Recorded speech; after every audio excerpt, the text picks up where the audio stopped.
So here's something you maybe did not know about the GLP-1 medications. About 2/3 of patients stop taking their GLP-1 medication within 1 year of starting.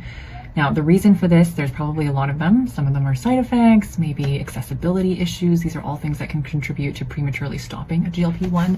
Now, having worked with a lot of patients on GLP-1 medications, I think there's one other reason that just isn't talked about very often. And I think that is having unrealistic expectations about how much weight you can lose and actually how these medications help us lose weight.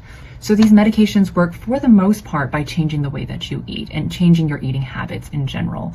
These medications do affect insulin sensitivity. So if you have insulin resistance, that is one way that these medications work. Folks who are insulin resistant do have a harder time losing weight. But for most folks, the majority of how these medications work is by, again, changing eating habits. These medications work on your brain and change hormone signaling there that regulate hunger so that you feel less cravings, you feel less hunger, you feel less food noise in general. And so when all of that starts dampening with these medications, you tend to eat less, you tend to snack less throughout the day. These medications also decrease your portion sizes by slowing down how quickly food moves through your stomach.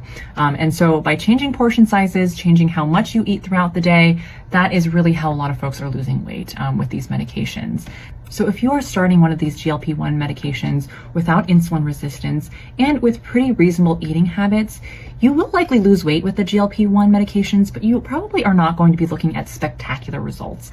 So what is a spectacular result? Now, in some of the major papers that have been published, we are looking at 15 to 20% weight loss, 15% with semaglutide, 20% with tirzepatide.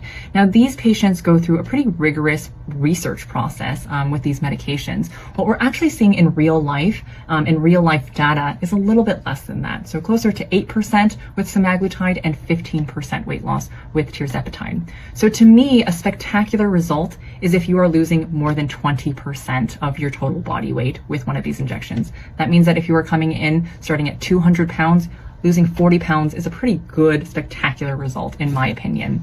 What is a reasonable or good or expected result with these injections is probably closer to that 8 to 15% range. So again, if you're starting at 200 pounds, losing about maybe 16 to 30 pounds is a pretty reasonable, pretty good result as well. Now, plenty of folks lose less than that as well, which is where I think sometimes some of that disappointment can really come in when you're starting one of these medications. So if you're really looking to start a GLP-1, or if you have already started a GLP-1, I think it is really important to kind of better understand how these injections are working to help you lose weight, and then also understand what a realistic result is. I hope this video was helpful. All right, bye.